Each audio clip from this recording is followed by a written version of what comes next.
Dahil sa pagkapanalo ni Speedy Rabbit sa paligsahan ng takbuhan, lumaki ang kanyang ulo. Madalas niyang kinakantyawan at tinatawanan si Gong na Pagong dahil sa kabagalan nito. Sa simula, natuwa ang ibang mga hayop sa kanyang tagumpay. Ngunit habang tumatagal, nagsimula na silang magalit at mainis sa kanya. Isang araw, tinanong ni Porky si Gong kung nasasaktan siya sa patuloy na panglalait ni Speedy Rabbit sa kanya. Nagkibit balikat lang si Gong at sinabing, "Wala yon, tama siya. Talo ako at walang kwenta." Madalas na nakikita ni na Porky at Ginoong Hopper na malungkot at umiiyak si Gong. "Huwag kang umiyak, Gong. Hindi ka talunan. Naniniwala kami sa iyo," sabi ni Porky habang nakatingin kay Gong. "Bakit hindi mo ipakita kay Speedy Rabbit ang tunay na ikaw, ha?"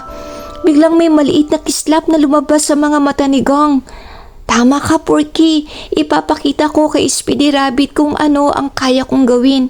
Sa unang pagkakataon, ngumiti si Gong. Napuno siya ng bagong determinasyon at pag-asa.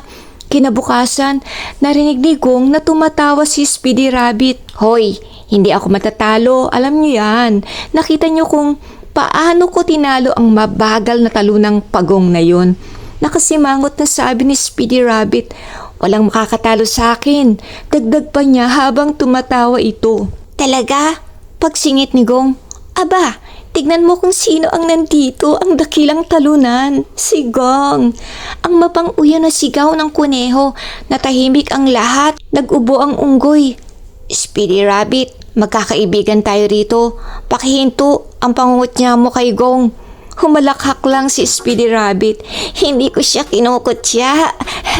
Sinasabi ko lang ang totoo. Hindi ako matatalo." Nagkatinginan ang mga hayop. "Sige," mahinahong sabi ni Gong. "Tatanggapin ko ang pagkatalo kung makikipagpaligsahan ka sa akin sa isang karera." Tumawa ng malakas si Speedy Rabbit. "Sige, tinatanggap ko ang hamon mo." "Alam kong wala ka namang pag-asang talunin ako." Umalis si Speedy Rabbit na nakangisi. Ang hangal talaga. Sa mga sumunod na linggo, naghanda si Gong para sa nalalapit na karera.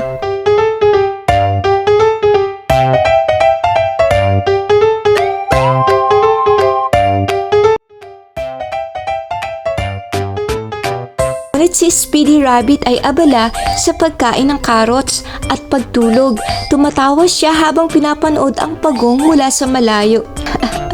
"Ang hangal, sinasayang mo lang ang oras mo sa paghahanda para sa karera," sabi ng kuneho habang dumidigay ito. Dumating ang araw ng karera. Nandoon ang lahat ng hayop, ngunit hindi makita si Speedy Rabbit. Pumunta ang kangaroo para tignan ang kuneho, ngunit tulog pa rin ito. "Hoy, Speedy, bakit tulog ka pa? Magsisimula na ang karera." Nag-aalala, sabi ni kangaroo. "Umalis ka. Huwag kang mag-alala. Kaya kong talunin ang hangal na Pagong na yon kahit nakapikit pa ang mata ko," sabi ng kuneho. Humikab siya at bumalik sa pagtulog. Samantalang nagsisigawan na may kagalakan ang mga hayop kay Gong. "Dahil wala pa si Speedy Rabbit, sisimulan na natin ang karera," sabi ng balang. "Go! Gong! Kaya mo yan!" Ang sigaw ng mga hayop. Maligayang tumakbo ng dahan-dahan si Gong. Mabagal ngunit tuloy-tuloy ang kanyang takbo. Hindi siya nagpahinga kahit na sumasakit na ang kanyang mga binti. Pagkaraan ng 2 oras, malapit na sa finish line si Gong. Habang si Speedy Rabbit naman ay mahimbing pa rin na natutulog. Nagulat ito sa tunog ng manok. Tumingin ang kuneho sa paligid at sinabi, "Hay nako, maraming oras pa, maaga pa. Kaya kong talunin ang hangal na Pagong na yun." Bumalik siya muli sa pagtulog. Malamig ang simoy ng hangin at ang lamig ang nagpatulog ng mahimbing sa kuneho. Pagdilat niya, madilim na. "Naku, hindi ang karera!" bulong niya sa gulat. Mabilis na tumakbo ang kuneho patungo sa Race Valley, ngunit wala ng tao doon. Madilim na at walang laman ang lugar. Umuwi siya ng malungkot at nahihiya sa sarili. Napagtanto niya na hindi siya nakasali sa karera dahil sa kanyang pagmamataas. Sinasabi sa Biblia, sa Kawikaan 16:18, ang kapalaluan ay nauuna sa pagpuksa at ang isang mapagmataas na espiritu ay nauuna sa pagkabuwal.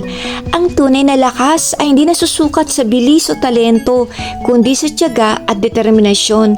Ang labis na pagmamataas ay maaring maging sanhi ng ating pagkatalo. Tulad ni Speedy Rabbit, ang pagiging kampante at mayabang ay nagpabulag sa kanya na naging dahilan upang mawala ang kanyang paghahanda at tuluyang hindi makasali sa karera. Sa huli, ang simpleng pagtitiyaga at patuloy na pagpupursigi ni Gong Pagong ang nagatid sa kanya ng tagumpay. The end.